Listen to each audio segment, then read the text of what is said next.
Tervepä terve. Tarkastellaan tällä videolla, mitä kompleksinen funktio tekee tasokäyrille. Ja koska matemaatikot tykkää Archimedes etunenässä ympyröistä, niin otetaan erityistarkastelun ympyrät. No, lähdetään liikkeelle ihan kompleksifunktiosta itsessään ja kerrataan, että minkälainen oli, jos se nyt oikein olikaan. Eli kompleksifunktio on kompleksimuuttujan kompleksiarvoinen funktio. Määritysjoukko koostuu kompleksiluvuista z, jotka voidaan kirjoittaa perusmuodossa z on muotoa x plus iy.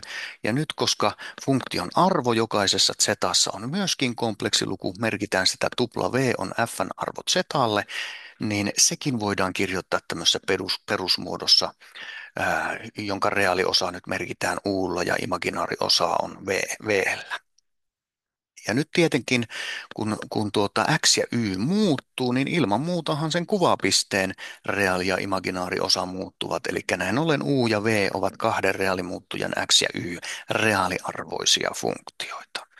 Eli tosiaan funktio f saadaan muotoa, f on muotoa u plus iv. No toinen liikkuva osa tässä on tuo käyrä itsessään, niin tietysti olisi suotavaa, että jos me tiedetään käyrän parametriesitys, niin se helpottaa tätä meidän toimintaa huomattavasti.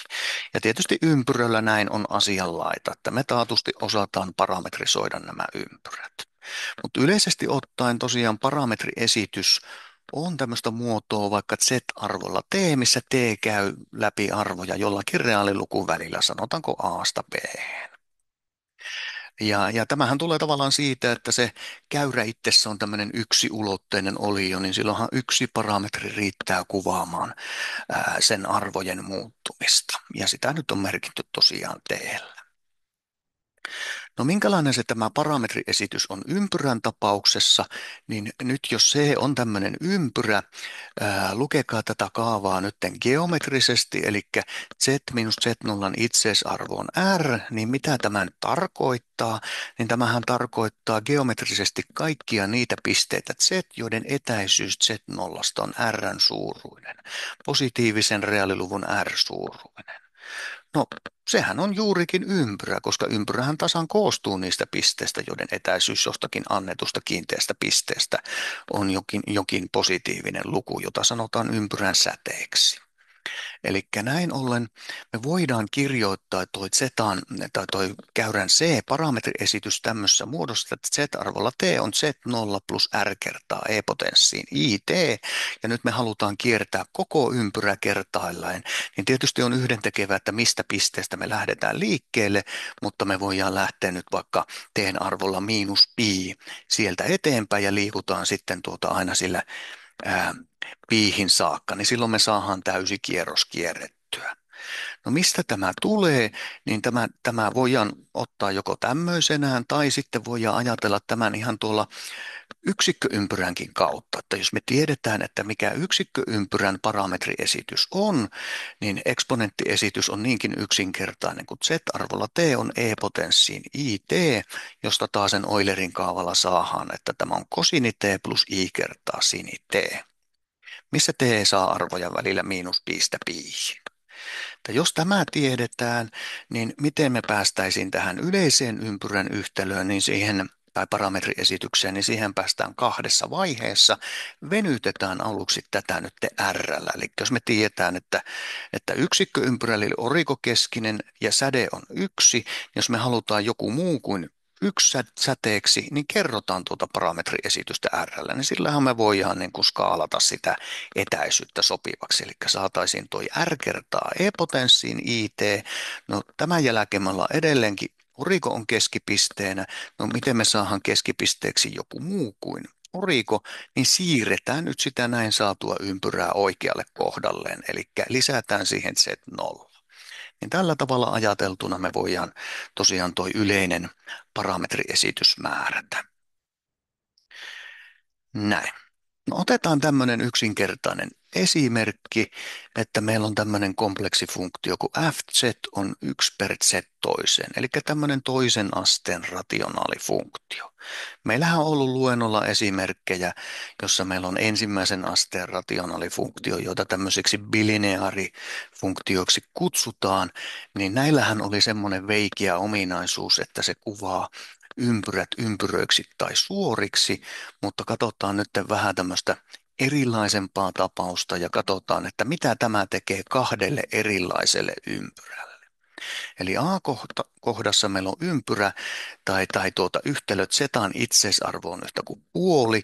No minkälaisen kuvion tämä piirtää, niin tämähän tarkoittaa geometrisesti sitä, että zetan etäisyys orikosta on puolikkaan suuruinen, niin silloinhan se piirtää orikokeskisen puolisäteisen ympyrän.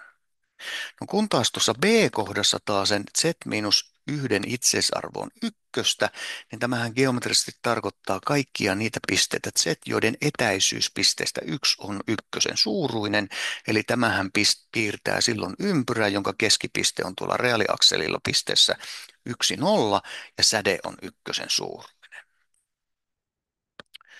No niin, no lähdetään nyt aluksi liikkeelle siitä, että saatetaan tämä f tuohon perusmuotoon u plus iv, vaikkei se tässä, no tuo nyt on vähän väärin sanottu, että olekaan välttämätöntä, mutta nimenomaan x ja yn funktiona me ei välttämättä tätä tarvita, mutta on tälläkin oma tarpeensa, käydään tuossa myöhemmin läpi sitä. Mutta joka tapauksessa meillä on funktio fz on 1 per z toiseen, me haluttaisiin saattaa se tuohon perusmuotoon, niin silloinhan se hoituu sillä tavalla, että lavennetaan sillä nimittäjän konjugaatilla. No nimittäjässä on z toiseen, mikä sen konjugaatti on, niin nyt koska tulon konjugaatti on konjugaattien tulo, niin z toisen konjugaatti on sama asia kuin zn konjugaatti toiseen. No käytetään lisäksi hyväksi tietoa, että z kertaa sen konjugaatti on zetan itseisarvo toiseen. Ja nyt jos me kirjoitetaan z tässä perusmuodossa x plus iy, niin mitä me saadaan? Aluksi tehdään toi lavennus. No käytetään sitten tulon laskusääntöjä, niin voidaan tulla nimittäjä edelleen kirjoittaa muoto, että se on z kertaa sen konjugaatti korotettuna toiseen, mutta nyt koska tuo z kertaa sen konjugaatti on zetan itseisarvo toiseen, niin silloinhan sinne nimittäjä jää zetan itseisarvo neljänteen korotettuna.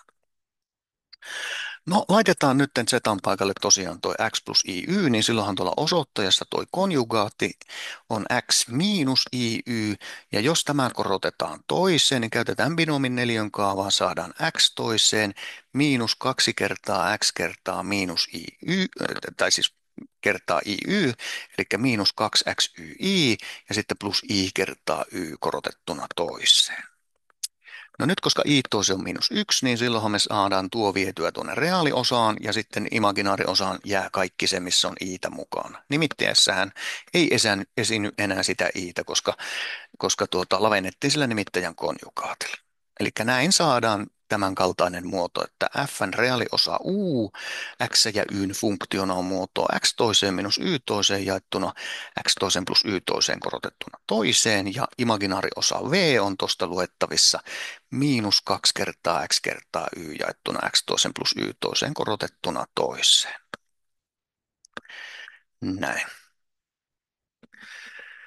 No sitten hyödynnetään tätä parametriesitystä, eli edellä A-kohdassa niin aiemmin kuvatulla tavalla, niin tuommoinen orikokeskisen puolisäteisen ympyrän parametriesitys on puoli kertaa e-potenssiin it. No käyttämällä Eulerin kaavaa, niin tämähän toisaalta saadaan muotoon, että se on puoli kertaa kosiiniteestä plus i kertaa puoli kertaa siniteestä. Eli näin ollen x-koordinaatti lausuttuna tuon parametrin t-funktiona on toi puoli kertaa kosiiniteestä ja y tuon parametrin t-funktiona on puoli kertaa siniteestä. No nyt kun me halutaan selvittää sitä kuvajoukkoa, niin nyt kun t käy läpi reaalilukuarvoja välillä miinus piistä piihin, niin sijoitetaan nämä parametriesitykset nyt sinne edellä saatuun laskukaavaan paikalleen, niin silloin nähdään, että miten se kuvapisteen u-koordinaatti ja kuvapisteen v-koordinaatti liikkuu tämän parametrin t-funktion. Että se on niin kuin yksi tapa. No toinen ja näppärämpi tapa tässä yhteydessä on suoraan ton eksponenttiesityksen käyttö sille alkuperäiselle esitysmuodolle, että sehän sopii tähän kuin nenäpäähän, että pukataan tosiaan toi parametriesitys sinne 1 per z toiseen, ja nimittäjässä tosiaan korotetaan toi parametriesitys toiseen, niin sieltähän tulee puolikas korotettuna toiseen, eli 1/4, ja e-potenssiin it korotettuna toiseen, niin sieltä tulee e-potenssiin 2it, eksponenttifunktion laskusääntöjen mukaan. Ja kun tuo pyöräytetään ympäri, niin nähdään, että tuloksena on 4 kertaa e-potenssiin miinus 2t kertaa i. No minkälaisen kuvion tämä piirtää, niin tarkastelemalla itseisarvo, niin itseisarvo on koko ajan vakioluku 4, niin näinhän tämä piirtää silloin nelisäteisen ympärän. Ja millä tavalla, niin katsotaanpa nytten tuolla eksponentti, eli miinus 2 kertaa t kertaa i, niin nyt jos t on välillä miinus piistä piihin, niin silloinhan tuo miinus 2t on välillä miinus 2 piistä 2 piihin. Ja tuo miinusmerkki tuolla edessä kertoo meille sitä, että itse asiassa se kiertosuunta on vastakkaissuuntainen tuohon lähtötilanteeseen nähden. Ja kakkonen taas tuolla kertoo, että me kierretään sitä tuplanopeudella, eli itse asiassa me kierretään se 2 kertaan, kun tämä lähtöjoukon puolisäteinen orikokeskinen ympyrä kertaalleen kierretään positiiviseen suuntaan, eli vastapäivään.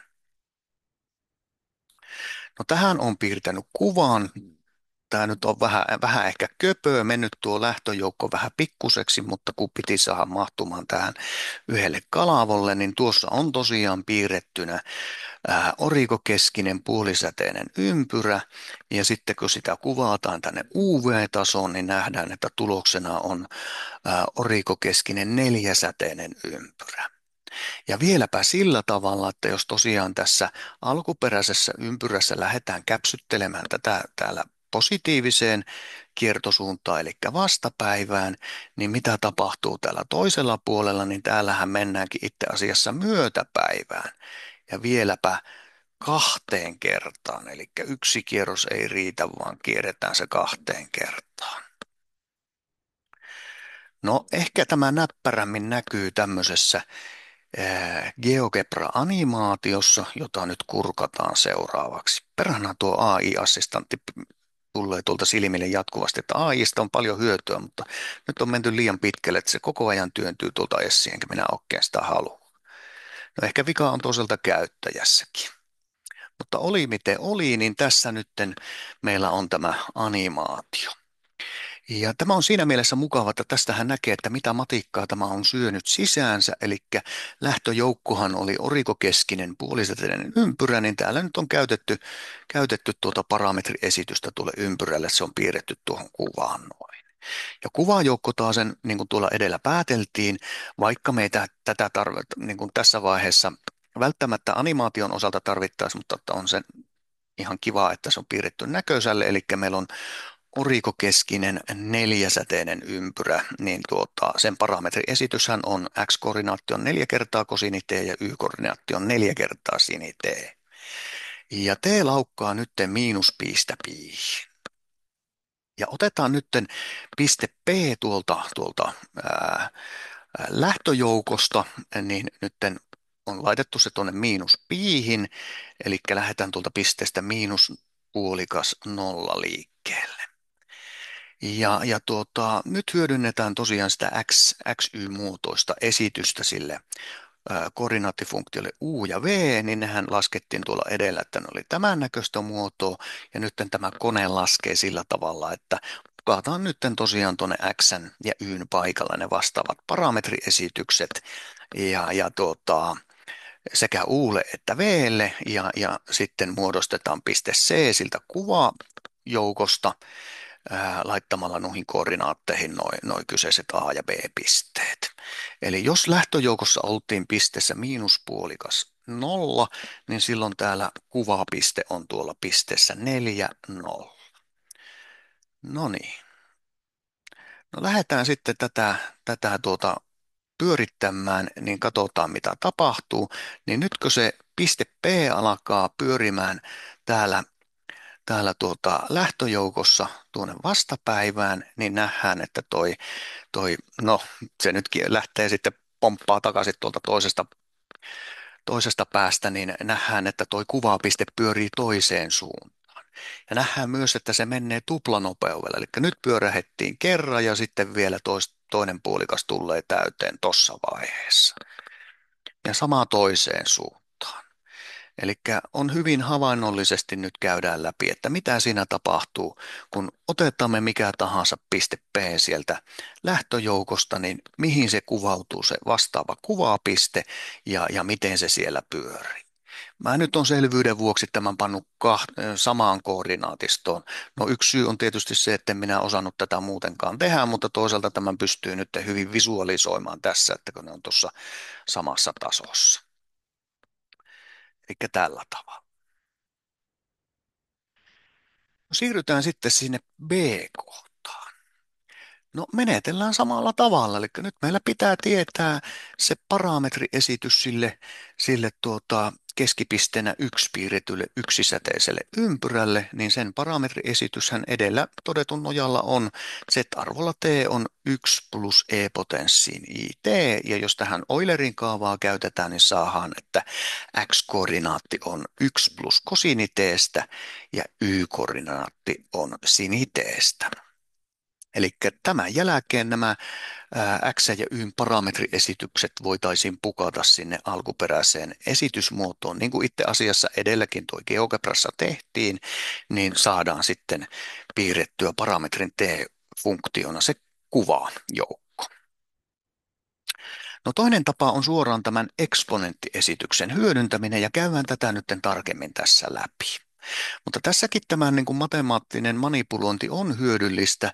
Toki voidaan tehdä niinkin, että pukataan heti kättelyssä tämä tuonne nimittäjään paikalleen, käytetään mahdollisesti Eulerin kaavaa, korotetaan toiseen, sitten lavennetaan sillä nimittäjän konjugaatilla ja niin edelleen. Mutta voidaan myös menetellä tällä tavalla, niin kuin me meneteltiin siellä edellä sen U plus IV-muodon kanssa. Eli hyödynnetään siellä laskettua esitystä F-arvolla Z. Tosiaan se oli 1 per Z toiseen, mutta kun lavennettiin sillä nimittäjän konjugaatilla, niin saatiin se muotoon Z:n konjugaatti toiseen jää osoittaja ja nimittäjä jää Z:n itseisarvo neljänteen. Koska joka tapauksessahan siellä nimitteessä olevasta i'stä on päästävä eroon, niin se on ihan sama, että missä kohtaa sen lavennuksen tekee, niin tehdään se heti kättelyssä. No lähdetään sitten katsomaan, että mitä me saadaan tuosta osoittajasta ja nimittäjästä. No osoittajassa pitää laskea aluksi niin Z-arvolla teen konjugaatti, niin summan konjugaattihan on konjugaattien summa. No meillä on aluksi se reaaliluku 1, niin eihän konjugointi muuta sitä millään tavalla. Ja sitten jos meillä on e-potenssiin it, niin sen konjugaatti on e-potenssiin miinus it. Tämä näkyy suoraan tavallaan sitä esimerkiksi Eulerin kaavasta, että näinhän se menee. Ja nyt kun tämä korotetaan toiseen, niin mitä me saadaan binomin neljön kaavalla, saadaan sieltä ulos, että 1 plus 2 kertaa e-potenssiin miinus it plus sitten e-potenssiin miinus i2t käyttämällä eksponenttifunktion laskusääntöjä. No mitä nimitteestä tulee, niin nimitteessä tosiaan oli zetan itseisarvo neljänteen, mutta toisaaltahan se oli sama asia kuin z kertaa sen konjugaatti korotettuna toiseen. No nythän tuossa yllä laskettiin, mikä on zetan konjugaatti parametrin t-funktiona, se oli 1 plus e-potenssiin miinus it, ja z-arvolla t oli tosiaan toi 1 plus e-potenssiin it. Auvotaan tuolta sulut auki, mitä me saadaan, sieltä saadaan 1 plus e-potenssiin it plus e-potenssiin. Siellä on painovirhe paholainen näköjään mennyt tuohon, eli e-potenssiin miinus it hän tuolla pitäisi olla, ja sitten jää tuolla jäljelle vielä toi plus e-potenssiin it kertaa e-potenssiin miinus it.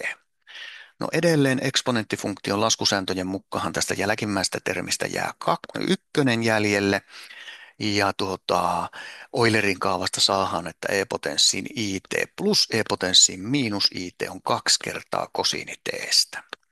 Ja nyt kun tämä koko roska korotetaan toiseen, niin saadaan tulokseksi, että se on 4 kertaa sulussa 1 plus kosiini t korotettuna toiseen. Ja nytten poimitaan tosiaan se f:n reaaliosa, eli u, niin se saadaan tosiaan ainoa, johon meillä täytyy koskea, on oikeastaan toi osoittajan reaaliosa, koska nimittäjähän on positiivinen kaikilla teen reaalilukuarvolla, kun ollaan sieltä pisteestä -1 irti. Silloinhan me ollaan jo nimittäjän nollakohdassa, eli äärettömyydessä, mutta että joka tapauksessa niin saadaan tällä tavalla. Eli tämän osamäärän reaaliosa on silloin itse asiassa sama asia kuin osoittajan reaaliosa jaettuna nimittäjällä. No mikä se osoittajan reaaliosa on, niin käytetään taas Eulerin kaavaa, eli 2 kertaa e-potenssiin miinus it reaaliosahan on 2 kertaa kosiini t:stä, ja e-potenssiin miinus i2t reaaliosa on kosiini 2t:stä. Ja näin ollen tämän summan reaaliosahan on 1 plus 2 kosiini t plus kosiini 2t. Ja nimittäjä oli positiivista, kun oltiin irti sieltä nimittäjän nollakohdasta, niin näin ollen tämän osamäärän reaaliosahan on silloin tämän näköistä muotoa. No vastaavalla tavalla sen funktion f imaginaariosaksi v saadaan poimimalla tältä osoittajasta tuon imaginaariosa. No luvun 1 imaginaariosa on 0 ja sitten 2 kertaa e-potenssiin miinus it imaginaariosa on miinus 2 kertaa sin t ja tuon e-potenssiin miinus i2t imaginaariosa on miinus sin 2t. Ja näin ollen saadaan se tämän näköiseen muotoon. No tietenkin voidaan tässä käyttää vielä sinin kaksinkertaisen kulman kaavaa ottamalla yhteinen tekijä, niin voidaan siivota se jopa tämän näköiseen muotoon, mutta ei tämä välttämätöntä ole, eli tässähän meillä on ihan hyvä esitysmuoto tällaisenaankin. Tai sitten minä olen myöhemmin käyttänyt tätä seuraavaa laskukaavaa, en ole vienyt sitä tuonne muotoon asti. Mutta oli miten oli, me tiedetään nyt millä tavalla nämä koordinaattifunktiot käyttäytyvät parametrin t-funktiona, niin piirretään sitten kuva tämän perusteella. No edellä tietenkin saattoi ajatella, että tässäkin tosiaan ympyrät kuvautu ympyröiksi, mutta nytten tämä, kun siirryttiin orikosta muualle keskipisteeseen, niin saadaan jotakin muuta ulos ja osoittautuu, että se on tämmöinen vasemmalle päin aukeava tämmöinen, ei tämä hyperpelin osaakaan ole että ei nyt lähdetä sitä miettimään, että mikä tuo nyt on, mutta tuommoinen siistin näköinen käyrä, mutta joka tapauksessa jotakin muuta kuin ympyrä. Eli tällä tavalla lähdetään tosiaan liikkeelle täältä lähtöjoukosta, eli meillä on keskipisteenä yksi piirretty yksisäteinen ympyrä, niin jos tässä lähdetään nyt kiertämään tätä ympäri, niin silloin me kierretään itse asiassa täällä käyrällä liikutaan. No näppärämmin tämä ehkä käy ilmi tuosta GeoGebra-animaatiosta, kurkataan sitä nyt seuraavaksi. Ja meillä on nytten tämän kaltainen tilanne. Taas nähdään hyvin, että mitä matikkaa se on tuolla syönyt sisäänsä, eli on piirretty tuo kuvajoukko, joka edellä saatiin tuon parametriesityksen avulla, ja lähtöjoukolle tosiaan edellä oleva parametriesitys hyödynnetään sitä sen piirtämisessä, ja annetaan t liikkua nyt välillä miinuspiistä piihin, ja piste p nyt liikkuu tosiaan sillä alkuperäisellä ympyrällä, ja käytetään näitä koordinaattifunktioiden esityksiä hyväksi ja pukataan siellä x paikalla se parametriesitys ja y paikalle parametriesitys ja tehdään sille koordinaattifunktiolle v sama asia ja muodostetaan näistä nyt toi kuvapiste c, joka on tuon pisteen p funktion arvo tuolla pisteessä P. No nyt se ei näy se piste C tuossa, koska itse asiassa me ollaan justiinsa sillä nimittäjän nollakohdassa, niin sehän piileksii tuolla äärettömyydessä toi piste C, mutta pannaan animaatio käyntiin, niin katsotaan mitä tapahtuu. Eli lähdetään kiertämään nytten ympyrää vastapäivään, eli positiiviseen kiertosuuntaan, niin tässäkin itse asiassa nähdään, että miten tuo C tuolla liikkuu. liikkuu, että se itse asiassa liikkuu toiseen suuntaan. Ja nähdään myös samalla, että kuinka se vauhti mukavasti kiihtyy, johtuen siitä, että kun mennään kohti nimittäjän nollakohtaa, niin sillä alkaa aika huima vauhti olemaan. Että vaikka toi piste P tuossa liikkuu tasaisella nopeudella, niin tuolla C-lähän toi vauhti nousee huomattavasti, kun mennään sinne nimittäjän nollakohtaa kohti, ja sitten taas hidastuu huomattavasti, kun mennään tuonne käyrän kärkipistettä kohti. Eli tällä tavalla nähdään, millä tavalla kompleksi funktio käyttäytyy, kun me liikutellaan tuota pistettä P tuolla ympyrän kehällä. Eli eipä mulla oikeastaan tämän enempää tällä kertaa. Seuraavaan kertaan. Morjens.